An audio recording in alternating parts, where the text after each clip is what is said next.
થયું, નાચગાનમાં થયું. પાછલી જિંદગીમાં જયારે જુઓ ત્યારે એ ચાલતું જ હોય અને એમાં જ મગજ હોય એટલે તૈયારી વગેરે ના થઈ શકે. પ્રજાને છીછરી ના બનાવશો. સંગીત હોવું જોઈએ, મનોરંજન હોવું જોઈએ, સિનેમાએ હોવું જોઈએ, હું એનો વિરોધી નથી, પણ એના પાછળ ચાલનારું ન કરવું જોઈએ. એ આપણા પાછળ ચાલે, આપણે એના પાછળ નથી ચાલવાનું. એ આપણા પાછળ ચાલે. આપણા પાછળ ક્યારે ચાલે કે તમારું પોતાનું વ્યક્તિત્વ હોય ત્યારે. ને તમારું વ્યક્તિત્વ ના હોય તો તમે પછી એની પાછળ ચાલો. ચોથી વાત, ત્યારે પ્રજા આચાર્યોની પાછળ ચાલે છે. આચાર્યો એટલે ઋષિઓ. માત્ર ભણેલું ભણાવે એ આચાર્ય નથી. લખવા બોલવા માટે ભલે હોય, પણ જે નવું ભણાવવાનું તૈયાર કરી આપે એ આચાર્ય છે. જેની પાસે ચિંતન છે, જેની પાસે પોતાનું મસ્તિષ્ક. 11 એકુ 11, 11 દુ 22, 11 તરી 33, આખી જિંદગી આના આંખ ભણાવ રાખ્યા. એ આચાર્ય નથી. એ તો બહુ સરળ કામ છે. એ પીરિયડ લીધો, મેં જે સાંભળ્યું હતું, જે જાણ્યું એ તમને ભણાવી દીધું. એટલા માત્રથી કોઈ આચાર્ય નથી. તમારી પાસે તમારું કંઈક છે, તમારું પોતાનું કંઈક છે. અને કેમ હોવું જોઈએ? કારણ કે પ્રત્યેક જ્ઞાન દિવસ વીત્યા પછી વાસી થઈ જતું હોય છે. જો ખીચડી વાસી થઈ જતી હોય, જો રોટલો વાસી થઈ જતો હોય, તો જ્ઞાન પણ દિવસ ઉગ્યા પછી કાલનું જ્ઞાન આજે વાસી થઈ જતું હોય છે. અને જે દેશમાં વાસી જ્ઞાન ચાલતું હોય એ પ્રજા કોઈ દિવસ ઊંચી ના આવી શકે. 2000 વર્ષ પહેલાની લખેલી વાતો હવે એ જ આપણે ઘૂંટી ઘૂંટીને ઘૂંટે રાખીએ. પરિણામ શું આવે? તમને એનો ડિફરન્સ બતાવી દો. ઇઝરાયલ જે દેશમાં વસ્યું, ફિલિસ્તીનીઓનો દેશ હતો અને અરબો રહેતા હતા, ફિલિસ્તીની અરબો. માત્ર રણ, કશું જ નહીં. 5 ઇંચ વરસાદ ના પડે એટલે પડાવી લીધો એ દેશ. લોકોએ કહ્યું ભૂખે મરી જશે, અહીં શું છે? અહીં તો કશું જ નથી. અરબોને ફિલિસ્તીનીઓને બગાડી દીધા, એના ઉપર બેસી ગયા જૂનો દાવો કરીને. અને પછી આજે દુનિયામાં 5મા કે 6ઠા નંબરે એમની વ્યક્તિ દીઠ વાર્ષિક આવક છે. એટલું એમાંથી કમાય. 5મા કે 6ઠા નંબરે એમની વાર્ષિક આવક થાય છે. કઈ રીતે કમાય? ત્યાં જે ડેડ સરોવર હતું, મૃત સરોવર, અરબો વર્ષો સુધી ત્યાં રહે. મૃત સરોવરે એટલું એનું જાડું પાણી કે માણસો સુતા સુતા પુસ્તકો વાંચતા હોય. ડૂબે નહીં માણસ ડૂબે નહીં, તો પાણી ભારે છે. અને આ ઇઝરાયેલીઓના હાથમાં એ ડેડ સરોવર આવ્યું. એમાંથી જે રસાયણો ઉત્પન્ન કર્યા, જે ક્ષારો ઉત્પન્ન કર્યા, અબજો રૂપિયાના રસાયણો આજે તળાવની ચારે તરફ ફેક્ટરીઓ છે અને ચારે તરફથી આખી દુનિયામાં નિકાસ થાય. એ મૃત સરોવરે ઇઝરાયેલને અમર બનાવી દીધું, અમૃત બનાવી દીધું. પણ આરબો કેમ ના કરી શક્યા? આ કામ આરબો કેમ ના કરી શક્યા? કારણ કે એમની પાસે વાસી જ્ઞાન હતું, મૌલિક નવું જ્ઞાન હતું જ નહીં. જે હતું એ જૂનું વાંચો, જૂનું ભણો, જૂનું વાંચો, જૂનું ભણો.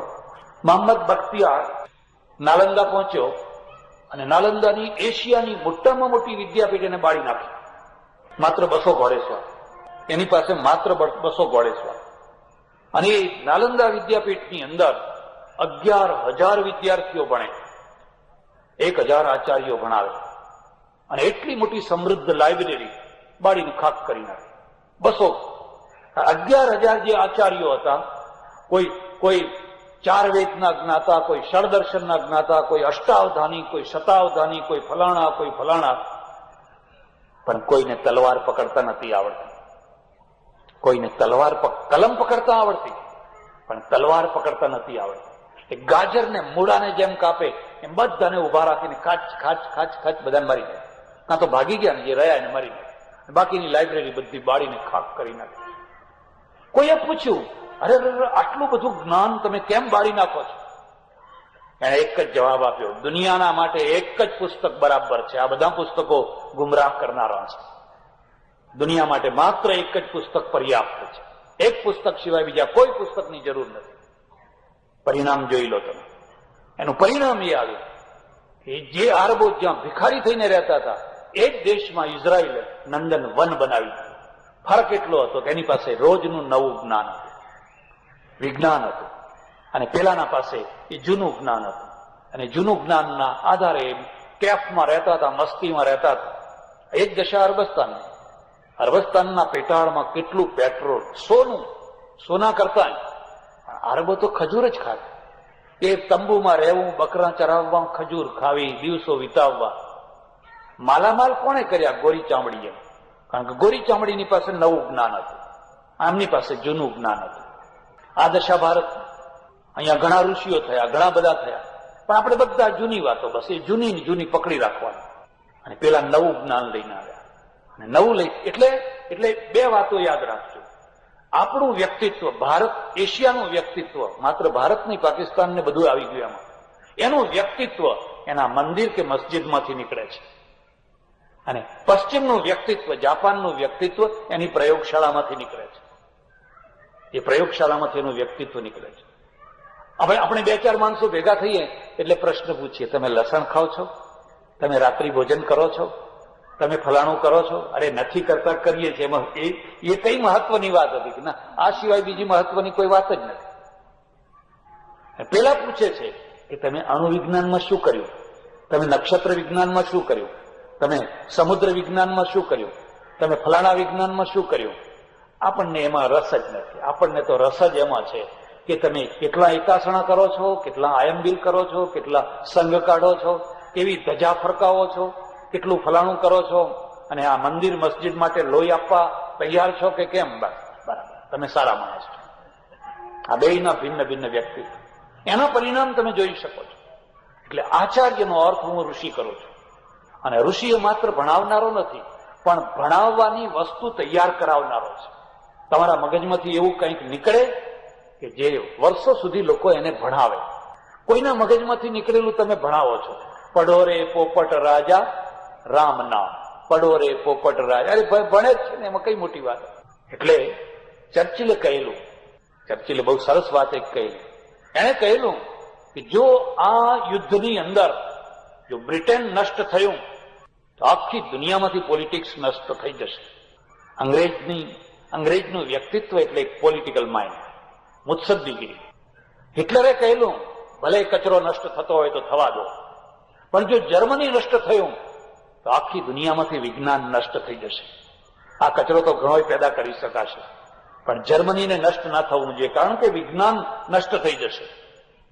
અમેરિકાએ કહ્યું કે જો અમેરિકા નષ્ટ થશે તો આખી દુનિયામાંથી ડોલર નષ્ટ થઈ જશે, પૈસો નષ્ટ થઈ જશે. પૈસા વિના જીવશો કેવી રીતે? આ એના સૌના વ્યક્તિત્વ છે, ભારતનું વ્યક્તિત્વ છે.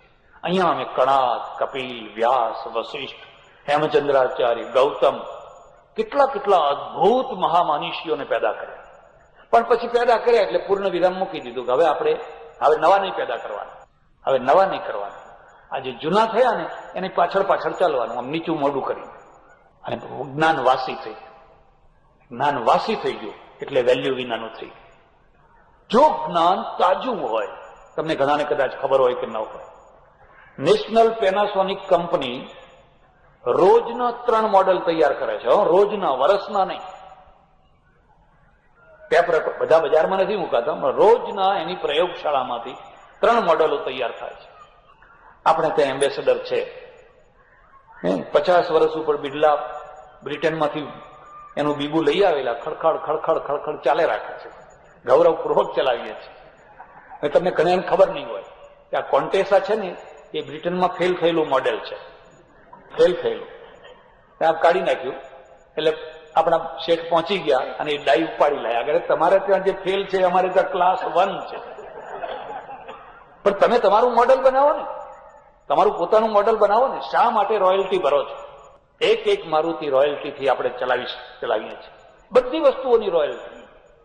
કારણ કે તમારું પોતાનું મગજ વાસી છે, તાજું નથી. અને તાજા મગજવાળા માણસો આપણે પેદા નથી કરી શકતા, કાં તો પેદા કરીએ તો સાચવી નથી શકતા. એ બધા પરદેશ જતા રહે.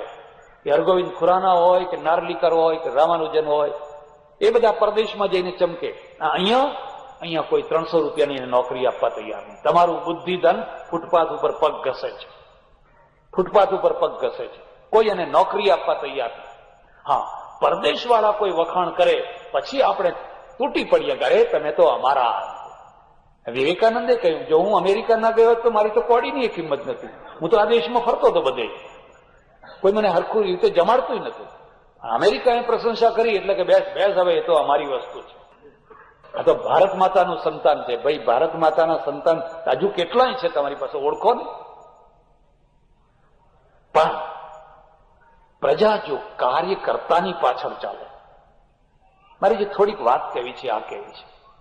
આ કાર્યકર્તા છે એ ભારતમાં એક નવી આવૃત્તિ છે. બુદ્ધે સાધુઓ બનાવ્યા, ઢગલાબંધ સાધુઓ, અને સાધુઓએ પરલોક સુધાર્યો. પરલોક સુધારવા માટેની પહેલી શરત છે પત્નીનો ત્યાગ કરો, ઘરનો ત્યાગ કરો, માતા પિતાનો ત્યાગ કરો, ધંધા રોજગારનો ત્યાગ કરો, બધું ત્યાગ કરો. કેટલાક લોકોએ તો એટલે સુધી કહ્યું કપડાનો ત્યાગ કરો, અને કપડા છોડ્યા. હજી પણ ઘણા કપડા છોડેલા માણસો તમને જોવા મળશે.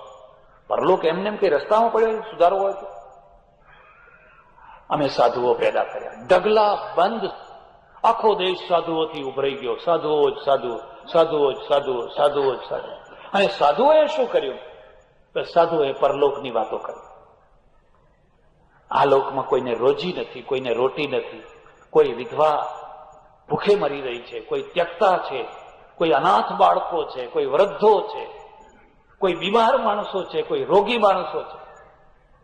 બધા જેવા પૂર્વના કર્યા હોય એવા ભોગવી રહ્યા છે. અમે તો એક પેક બંધ સમાધાન ખોલી કાઢ્યું. કોઈ પણ વાત હોય બસ એક જ જવાબ કે પૂર્વના કર્મ છે.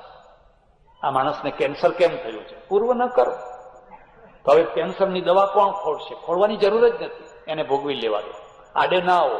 જો આડે આવશે તો પાછો બીજો જન્મ લેવો પડશે, ફરીથી એને નવો જન્મ લેવો પડશે ભોગવવા માટે.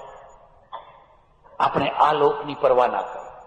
અહીંયા એટલા બધા સાધુઓ, એમાં ઘણા સારા, એવું નહીં કે બધા ખરાબ હોય, ઘણા બહુ ઉત્તમ કક્ષાના. પણ જેટલી કક્ષા ઉત્તમ એટલી જ સમાજ પ્રત્યે, વર્તમાન જીવન પ્રત્યે અરુચિ. અરે મહારાજ તો પૈસાને અડતાય નથી. ગાંધીજી તો પૈસાને અડતા, અને પૈસાને અડ્યા છતાં પણ એ જેટલા પૈસાથી દૂર રહ્યા, પૈસાને ન અડનારા તમે અંદર ખાને જઈને જુઓ ને, મેં તો જોયા છે. પૈસો ના પકડે પણ પૈસાદારને પકડે, ને પૈસાદારને એવો પકડે ને પછી એ છૂટી ના શકે જેમ તેમ. પૈસો નહીં પકડવાનો, પૈસાદારને પકડવાનો. ગાંધીજીએ આખી જિંદગી પ્લેટફોર્મ ઉપર આમ જોડી લઈને ફરે, હરિજન માટે આપો આપો, 4 આના 8 આના, રૂપિયો 2 રૂપિયો, પૈયે પૈનો હિસાબ, એક પૈનો હિસાબ. આ સકારાત્મક વૈરાગ્ય હતો. પેલો નકારાત્મક વૈરાગ્ય છે. જે વૈરાગ્ય દેખાય સારો પણ વાંચ્યો વૈરાગ્ય, એમાંથી કશું ઉગે નહીં. હું આખી જિંદગી ઉઘાડા પગે ફરું કે પૈસો ના અડું. હું એ પહેલા હતો, નતો અડતો, ને ઉઘાડા પગે ફરતો. પણ એથી સમાજને શું મળ્યું? મારા દેશને શું મળ્યું? અને મને શું મળ્યું? હા, લોકો મારી પૂજા કરે, લોકો પ્રભાવિત થાય, આકર્ષિત થાય. હો, મહારાજ તો જોડાઈ નથી પહેરતા. એક મહારાજે મને કહ્યું, મને કે તમે સ્લીપર પહેરો છો? મેં કહ્યું હા. અમે ના પહેરીએ. મેં કહ્યું પહેર્યો ખરો, પહેરી તો બતાવો, હિંમત હોય તો પહેરો. અરે તમે નથી પહેરતા એ ડરના કારણે નથી પહેરતા, ને પહેરો તો કોઈ પેસવા નહીં દે ધર્મસ્થાનમાં. અને અમે પહેરી શકીએ છીએ. હું મારી નાની ઉંમરમાં જયારે સાધુપણામાં ફરતો હતો તો એક એવા મહારાજના દર્શને ગયેલો જેમના શરીર ઉપર 2.5 કિલો સોનું. કેટલું? આખું શરીર સોનેથી ભરી દીધું. અને જરિયન જામા, અને જરિયન જામા એ પાછા એટલા કે 365 દિવસના 365 જામા. એટલા બધા ભક્તો એમના, પારસી બીજા ને ત્રીજા ને બધા, એટલા જામા. અને આમ રાજા મહારાજા એના આગળ શરમ આવે. મારા મનમાં એટલી ઘૃણા થઈ ગઈ, એટલી ઘૃણા થઈ ગઈ. જયારે કોઈ નતું, હવે એ મોટી ઉંમરના, હું છોકરા જેવો. પછી મેં એમને કહ્યું, મહારાજ જો તમને ખોટું ના લાગે તો એક પ્રશ્ન પૂછું. મને કે પૂછ. આ તમે સાધુ થઈને આટલું બધું સોનુના જરિયન જામા આ બધું પહેરો છો, એથી શું તમે શા માટે પહેરો છો? મને કે તેરી હિંમત હોય તો એક અંગૂઠી પહેન કે દિખા. મને કે તારી હિંમત હોય તો એક વીંટી પહેરીને મને બતાય. અને ખરેખર મારાથી ના પહેરાય. જો હું વીંટી પહેરું તો તરત જ લોકો મારી ટીકા કરે કે મહારાજ વળી વીંટી પહેરો છો. અને કે એક અંગૂઠી પહેન કે દિખા. અમારો ત્યાગ તો લોકોના ડરનો ત્યાગ છે, લોકોના નિયંત્રણનો ત્યાગ છે. લોકો અમને સારા ગણે એટલા માટેનો ત્યાગ છે. અને એટલે એ વાંજ્યો ત્યાગ છે. એમાંથી કશું નિષ્પન્ન નથી થતું, એમાંથી કઈ નિષ્પન્ન નથી. મધર ટેરેસા છે ને, એ ત્યાગી છે, પણ એના ત્યાગમાંથી હજારો હજારો મરણ પથારીએ પડેલા માણસોને સુવાનું મળે છે, જીવન મળે છે, 5-25 દિવસ જીવે એટલા દિવસ જીવવાનું મળે છે. અને મારે ત્યાં કેટલાય માણસો પગ ઘસી ઘસીને મરી જતા હશે, પગ ઘસી ઘસીને મરી જતા હશે, અને અમે નજરે જોતા હશું, પણ અમારી પાસે તો એક તૈયાર સમાધાન છે, પૂર્વના કર્મ. આ માણસને આ રીતે જ મરવાનું લખાયું હશે, એટલે હવે એને કોઈ મિથ્યા કરી શકે. બન્યું એવું કે મારે આશ્રમમાં હું બહાર ગયેલો, રાત્રે આવ્યો એટલે મને કોઈએ કહ્યું કે એક ભિખારીને લોકો દરવાજા ઉપર ઉતારી ગયા છે. 3-4 દિવસ પહેલા ઉતારી ગયેલા. અમે એને થોડું ઘણું જમાડ્યું, અને આપણા ત્યાં રાખવાની કોઈ વ્યવસ્થા નથી, એટલે કોઈ બીજી રિક્ષામાં બેસાડીને સ્ટેશન ઉપર મોકલી દીધો. સ્ટેશન વાળાએ ફરી બીજી વાર અહીં મોકલી દીધો છે. એટલે દરવાજા બહાર એ માણસ શિયાળાની કડકડતી ટાઢને બહાર રાખ્યો છે. એટલે મેં તરત જ કીધું ચાલો બહાર જઈએ. બહાર જઈને જોઉં તો એક માણસ બેઠેલો છે કડકડતી ટાઢમાં, એના લબાચા ગંધાતા બંધાતા જેવા તેવા, હાડકે હાડકું દેખાય છે, આમ બેઠેલો છે. મેં કહ્યું તારું નામ શું? મને કે વલ્લભ. મેં કહ્યું તું કઈ જ્ઞાતિનો છે? મને કે વૈષ્ણવ વાણિયો છું. ઓહો, વૈષ્ણવ વાણિયો છે અને તું ભિખારી છે, તારે કોઈ નથી? મને કે છે તો ઘણાય છે ને નથી તો કોઈ નથી. આમ છે પણ કોઈ સગા નથી થતા, અને સગા નથી થતા એટલે કોઈ નહીં. આવી ટાઢમાં તું બેઠો છે તો તને ઠંડી નથી લાગતી? મને કે બધું ટેવાઈ ગયો છું. આ દુઃખ પણ એક ટેવાઈ જતા હોય છે, માણસો દુઃખોથી ટેવી. એના ચહેરા ઉપર તમે જુઓ તો યોગી જેવી નિશ્ચિત, નહીં તો બીજું તો મહારાજ મને ધાબળો આપો, મહારાજ મને ફલાણું આપો, રો કકળ કરી મૂકે, એમ બેઠો છે મહારાજાની માફક. મેં કહ્યું આને અંદર લઈ લો, આશ્રમમાં લઈ લો. એને આશ્રમમાં લીધો. 15 દિવસ જીવ્યો એ માણસ. 15. મેં કહ્યું આને જે ખાવું એ ખવડાવો, એને ગરમ પાણીથી નવડાવો, એને જે ઓઢવાનું જોઈએ આપો. 15 દિવસ સુધી આ માણસ રહ્યો, કોઈને તકલીફ ના આપી, કોઈ દિવસ કશું માગ્યું નહીં. કઈ કહેતા કઈ એ 16 ગ્રંથોના પાઠ કર્યા કરે, વલ્લભાચાર્યજીના, શ્રીનાથજીનો ફોટો રાખીને આખો દિવસ પાઠ કર્યા કરે. અને હું વિચાર કરું, ઓહો, આવા કેટલા વલ્લભો ફૂટપાથ ઉપર પગ ઘસી ઘસીને મરતા હશે, અને પેલા વૈષ્ણવ વાણિયાઓ 56 ભોગો ભરતા હશે. 56 ભોગો. તે દિન આંસુ ભીના રે હરિના લોચનિયા મેં દીઠા.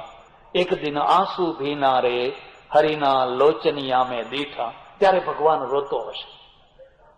છેલ્લા દિવસે, જે દિવસે માણસ મર્યો, બિલકુલ સ્વસ્થતાથી, કોઈ ડોક્ટર નહીં, કોઈ દવા નહીં, કોઈ ફરિયાદ નહીં. હું એની પાસે ગયો. મેં કહ્યું વલ્લભ તારી કોઈ ઈચ્છા છે? તારી જે ઈચ્છા હોય એ કહેજે, અમે બધી પૂરી કરશું. મને કે મારી કોઈ ઈચ્છા નથી, મારી કોઈ જાતની ઈચ્છા નથી. મને એમ આ તો યોગીના જેવું છે, જીવ છોડી રહ્યો છે. એના શરીર ઉપર માખીઓ બેસે, પાતળું કપડું નાખ્યું, પ્રાણ છોડ્યા. ગામમાંથી બધા માણસોને બોલાવ્યા. મેં કહું આને સારી રીતે સ્મશાને લઈ જાઓ, એની બધી વિધિ કરો અને સારી રીતે એની અંતિમ ક્રિયા કરો. પણ પ્રશ્ન એક છે, તમે કેમ મધર ટેરેસા પેદા કરી શકો છો, સાધુઓ પેદા કરી શકો છો, સાધ્વીઓ પેદા કરી શકો છો, મધર ટેરેસા નથી પેદા કરી શકતા. કેમ? કારણ કે બધાને પરલોક સુધારવો છે. આપણે તો બધા પરલોક માટે જન્મ્યા છીએ, આલોક માટે નથી જન્મ્યા. મને પોતાને જેવું ભાન હતું, 84 લાખ યોનિઓ પછી આ મનુષ્યનો દેહ મળ્યો છે, પરલોક સુધારી લો.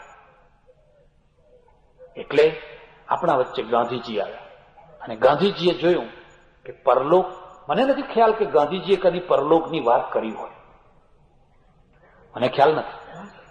વચ્ચે શરૂમાં એમણે એક જાહેર ખબર છપાવેલી, મારે ગુરુ કરાવવા છે, મારે ગુરુ જોઈએ છે, મારે ગુરુ કરાવવા. અને કેટલા લોકોએ કાગળો લખેલા કે આને ગુરુ કરો, આને ગુરુ કરો, આ ગુરુ છે, આ સાક્ષાત્કારી છે, આ ફલાણા છે, આ કુંડલી જગાડે છે. એમને પછી હરિજનમાં છપાવી દીધું કે ભાઈ હવે કોઈ મને કાગળ ના લખશો, અને મને મારા અંદર જ મારો પરમેશ્વર જ મારો ગુરુ છે, અને મારે હવે એવી કોઈ ઈચ્છા નથી. એમણે કદી પરલોકની વાત ના કરી. એમણે શું વાત કરી? આ લોક. અને આ લોક ક્યાંથી શરૂ થાય છે? પેટથી શરૂ થાય છે. પેટથી શરૂ થયેલો લોક મસ્તિષ્ક સુધી પહોંચે છે.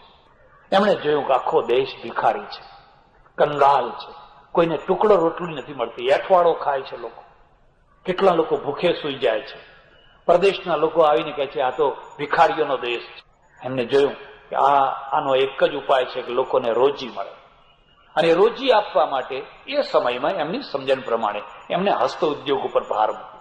ચરખા ઉપર ભાર મૂક્યો. લોકો કાંતે 2 પૈસા કમાય અને 2 પૈસામાં સાંજે લુખો સુખો રોટલો ખાય. ભિખારીપણું તો છૂટે. કોણે આ કામ કર્યું? અહીંયા તો મોટા મોટા આચાર્યો થયા, મોટા મોટા ભાષ્યો રચ્યા, પણ પેટની વાત કોણે ચલાયા? અમારું પેટ બરાબર સાબુત રહેવું જોઈએ. અને અમારે તો કાળી રોટીને ધોળી દાળ જ જોઈએ. ભાઈ એ તમારી ખીચડી બીચડી ના ચાલે. અને લોકો હોંશે હોંશે ખવડાવે. પાછા એવું નહીં, પાછા હોંશે હોંશે ખવડાવે. મારા ઓળખીતા એક સાધુ છે, હવે ખબર નહીં અત્યારે જીવે છે કે નહીં, પણ કાશીમાં હતા ત્યારે મને કહે દર 6 મહિને હું સંપ્રદાય બદલું છું. મેં કહ્યું કેમ? એમ મારે કે અનુભવ કરવા માટે. કોઈ પણ સંપ્રદાય હોય એમાં જઈને દીક્ષા લેવાની. અને દરેક સંપ્રદાયમાં ગુરુઓ મૂડવા માટે તૈયાર જ બેઠા હોય, ચેલા વધારવા માટે. પાત્ર સુપાત્ર કુપાત્ર કઈ જોવાનું જ નહીં, હાથમાં આવવું જોઈએ. આપણે જઈએ એટલે આપણને મૂડે, આપણે પણ તૈયાર જ. એમ કે 6 મહિના સુધી એમની સાથે સાથે બધું ફરીએ, બધું અનુભવ કરીએ.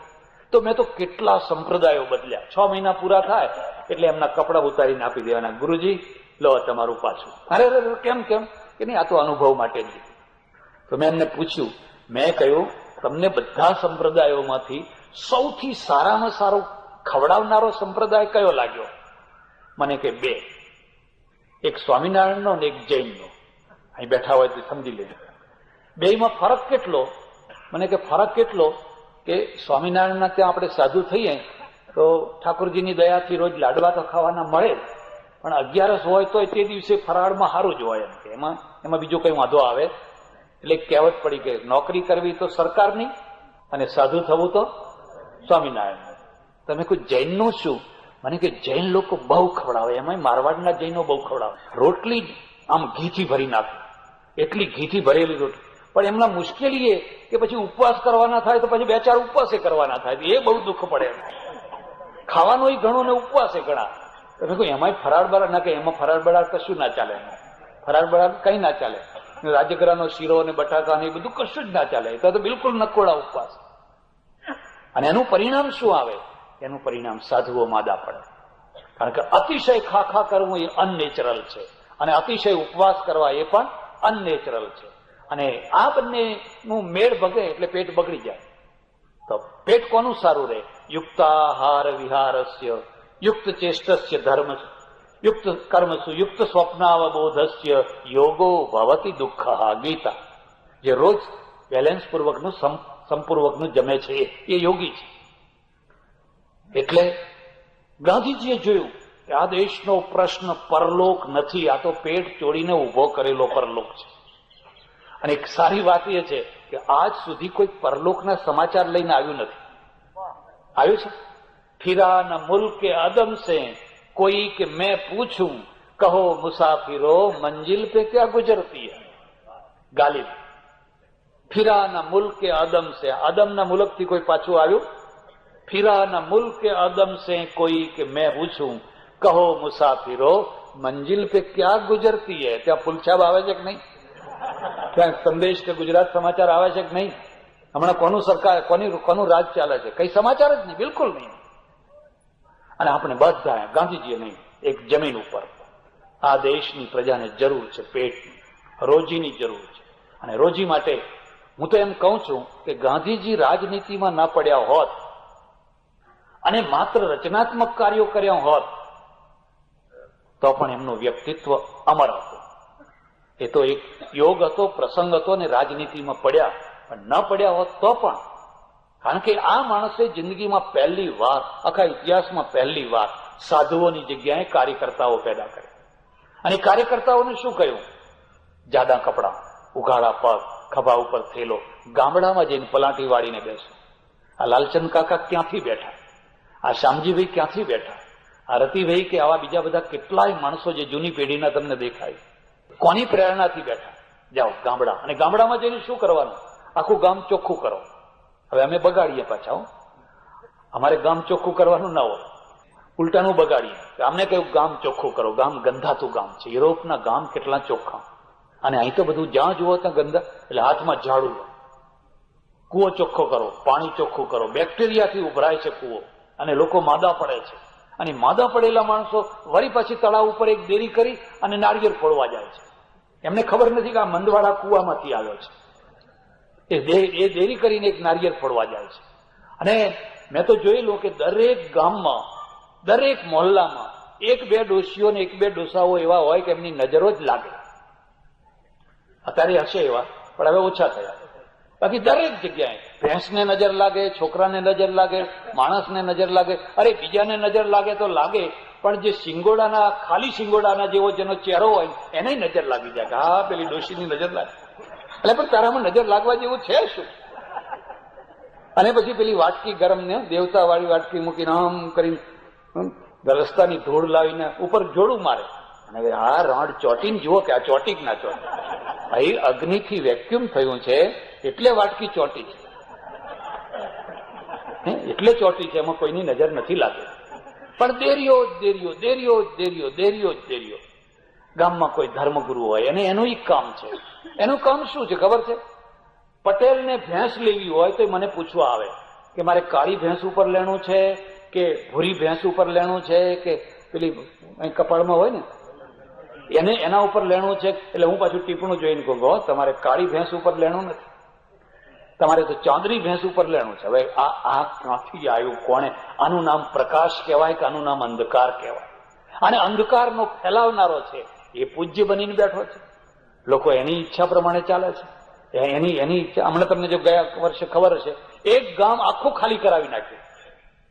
આ ગામ સુખી નથી થતું કે ભૂણી ક્ષણમાં વસ્યું છે એટલે નથી થતું. આ કોઈ ખરાબ ક્ષણમાં આ ગામ વસાવેલું છે. એ પરિણામે આખું 10,000નું ગામ બધું ગામ બહાર નીકળી બધા, અને ગામ બહાર જમ્યા અને પછી જે ક્ષણ બતાવી એ ક્ષણે પછી બધા ગામમાં ધર્મ ગુરુની પાછળ પ્રજા ચાલે છે, ધર્મની પાછળ. અમારે ત્યાં એવો નિયમ છે કે બધું કામ કાળ ચોઘડિયામાં કરવું. આશ્રમનું એક સારું કામ કાળ ચોઘડિયામાં કરવું. કાંઈ કરતા મગજમાંથી નીકળે છે, કાંઈ કરતા વહેમ નીકળે છે. આ મગજમાં જે પડેલી અંધશ્રદ્ધા છે, શું કારણ છે કે 1.5 કલાકમાં એવું કયું રસાયણ છે કે શુભમાંથી કાળ કરી નાખે છે? કોઈ લેબોરેટરી વાળાને પૂછો કે આ લાભમાંથી કાળ ને કાળમાંથી ચળ ને આ 1.5 કલાકમાં શું બદલાય છે? ગાંધીજીએ આ કામ કર્યું અને એમાંથી કાર્યકર્તાઓ ઉભા કર્યા, સાધુઓ ઉભા ના કર્યા. સાધુઓ ઉભા કર્યા હોત તો પલાઠી વાળીને બેઠોત, આમ પગનો અંગૂઠો કાઢોત, લોકો ધોવત, એને આચમન કરોત, આરતી ઉતારોત, એઠવાડ મૂકે એ એઠવાડ ખાઈ જાત, પરલોક સુધારી લો. બાકી ગામડું ભૂખે મરે, ગામડું ગંદાતું રહે, ગામડું અભણ રહે, એ જે થવું હોય એ થાય. કાર્યકર્તા પગ ના ધોવડાવે, કાર્યકર્તા પોતાની આરતી ના ઉતરાવે, કાર્યકર્તા ગામની સેવા કરે. એવા કાર્યકર્તાઓમાં લાલચંદભાઈ થયા. અને એ લાલચંદભાઈએ બગસરામાં આવીને પલાઠી વાળી, અહીંના જ વતની હશે, અને એમને અહીંના વતનીઓ તો ઘણા હશે, પણ એમને પલાઠી વાળી. અને એ પલાઠીમાં કેટલીક બીજી વાતો હું તમને કહું. ગામમાં 2 ધર્મો લડી રહ્યા છે. ગાંધીજીએ 2 ધર્મોને લડતા બંધ કરવાનું કામ કર્યું. ઈશ્વર અલ્લાહ તેરે નામ સબકો સન્મતિ દે ભગવાન.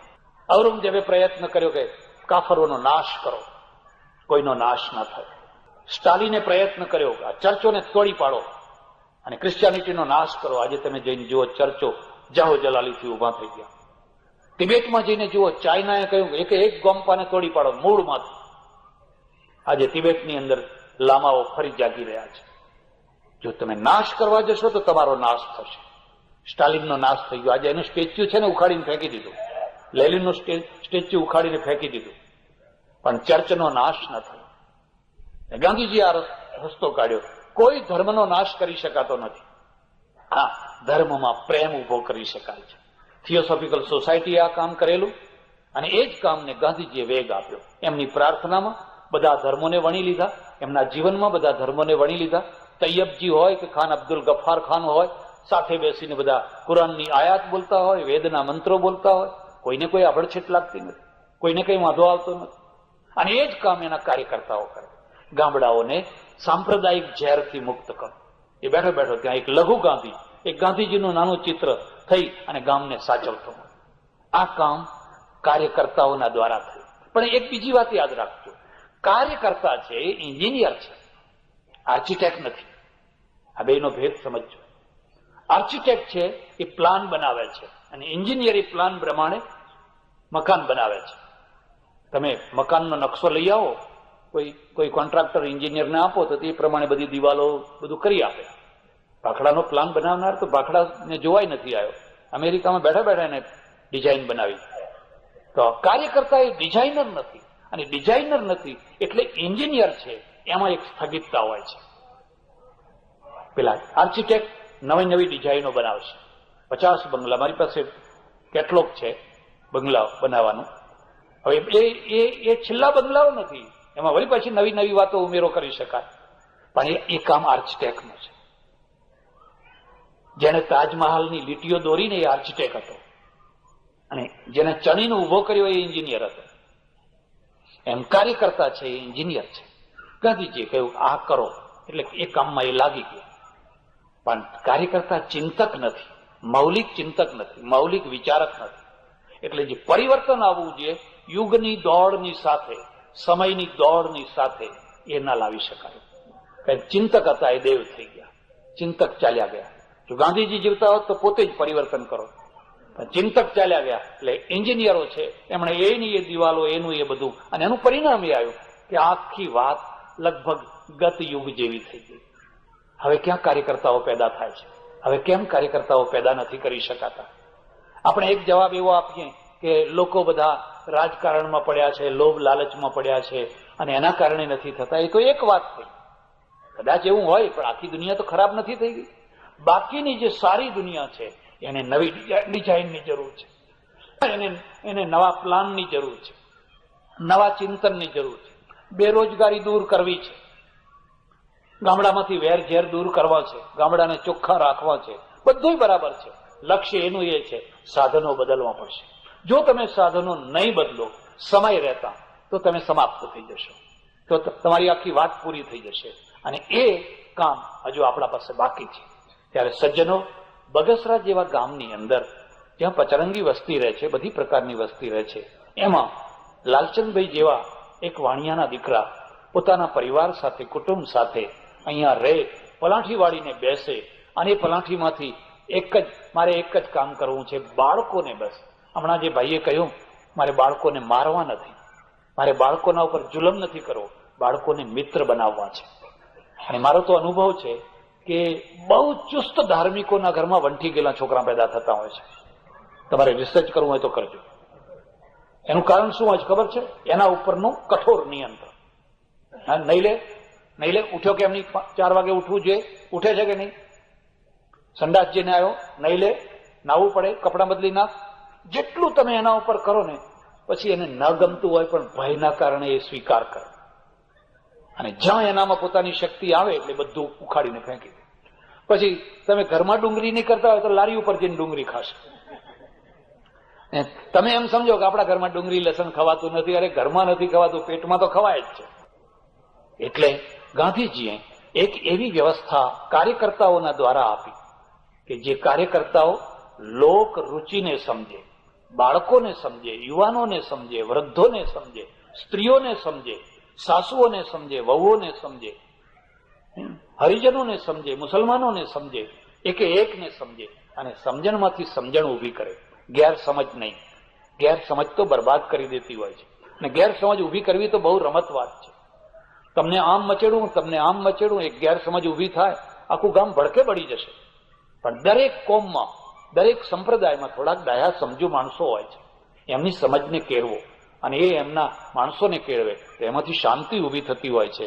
તો સજ્જનો, આજે મને આવવાનું મન એટલા માટે થયું. એક આકર્ષણ તો આ શામજીભાઈનું હતું.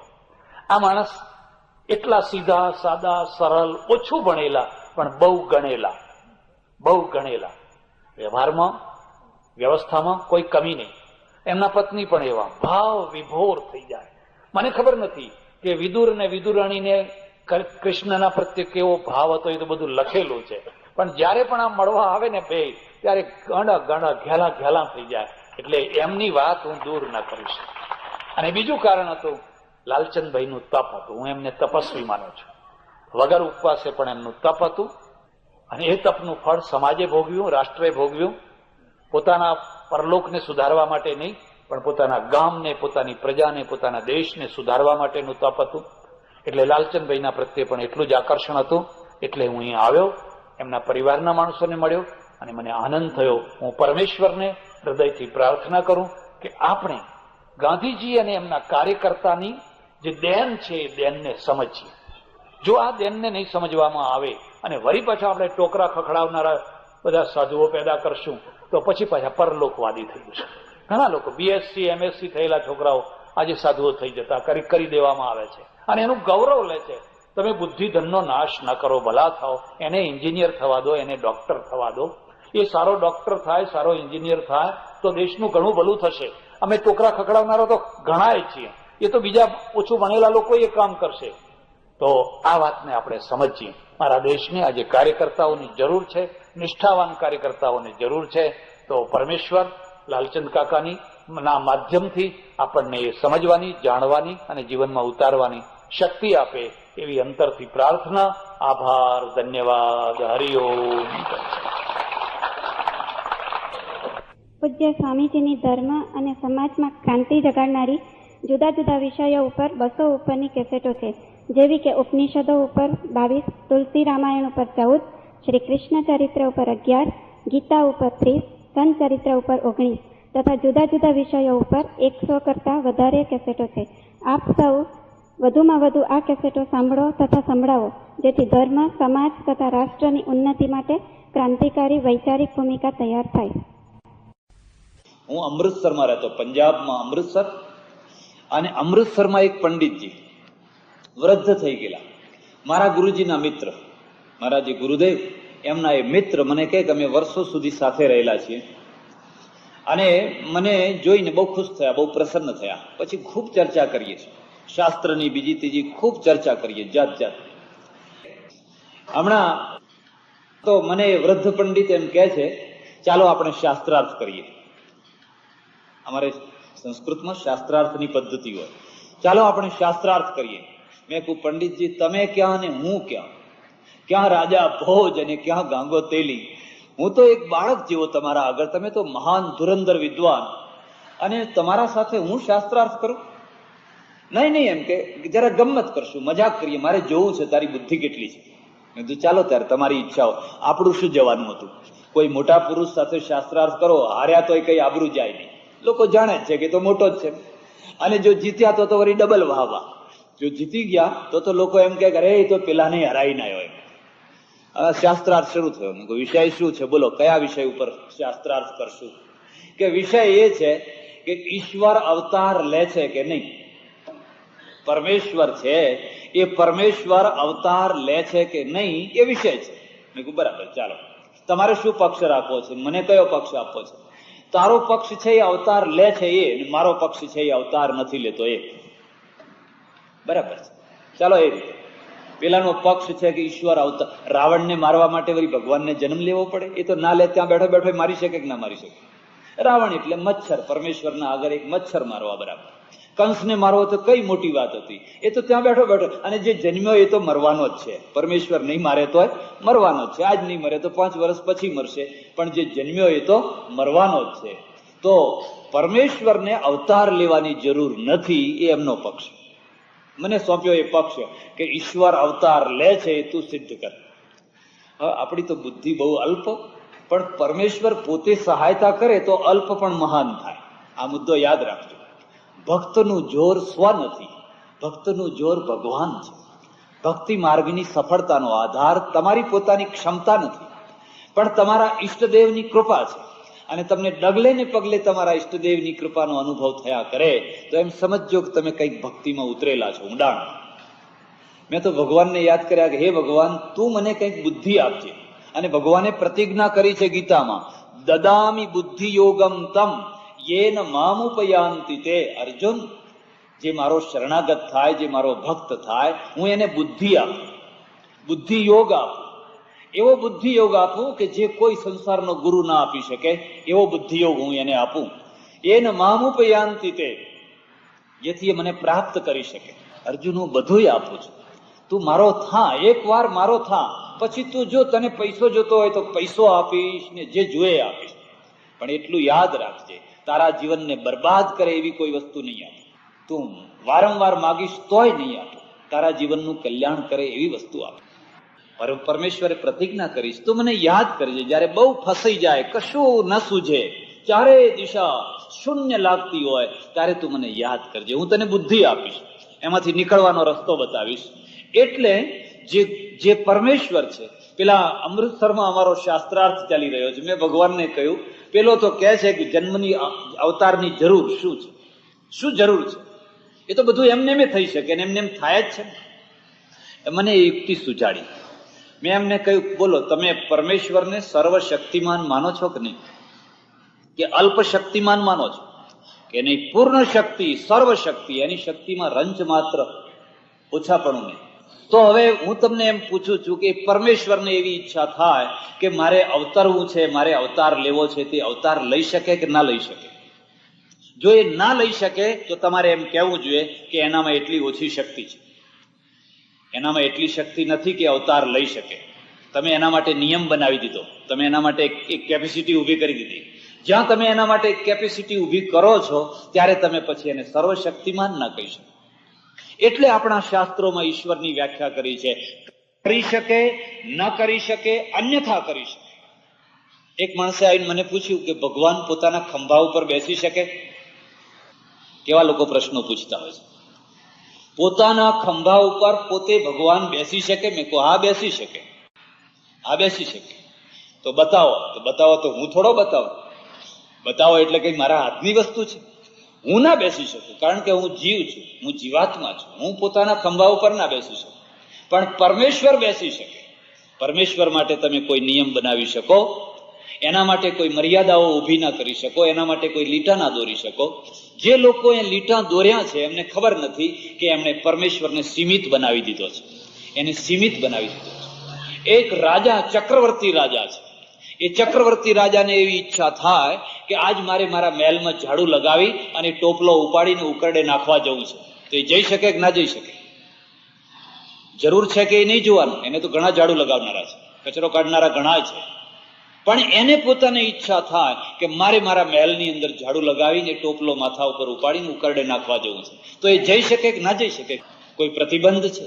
કદાચ રાજાના માટે એવો પ્રતિબંધ શક્ય હોઈ શકે, પણ પરમેશ્વર વિશે એવો પ્રતિબંધ હોઈ શકે?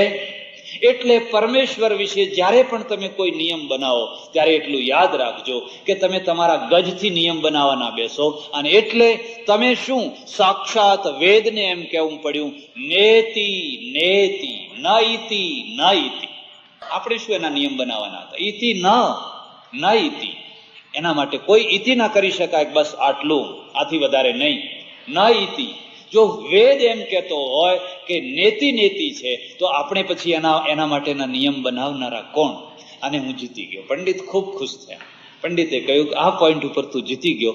પરમેશ્વર જો સર્વશક્તિમાન છે તો એ બધું કરી શકે, અવતાર પણ લઈ શકે, માણસનું શરીર પણ ધારણ કરી શકે, અને જે ધારે એ બધું કરી શકે. શું ના કરી શકે આપણે કઈ નિર્ણય કરી શકીએ? એટલે શાસ્ત્રમાં પરમેશ્વરને જે સગુણ રૂપ આપ્યું છે એ માનવોચિત ઉદાત્ત ગુણોના કારણે. જો તમે દયા કરી શકતા હો તો પેલો તો દયાનો ભંડાર છે. જો તમે સત્ય ઉપર ચાલતા હોય તો એ તો સત્ય રૂપ છે. જો તમારામાં શૌર્ય હોય તો પરમ શૌર્ય રૂપ છે. એટલે એક ગુણ, એ ગુણનો કોઈ પાર નહીં. એટલા બધા ગુણો એની અંદર છે.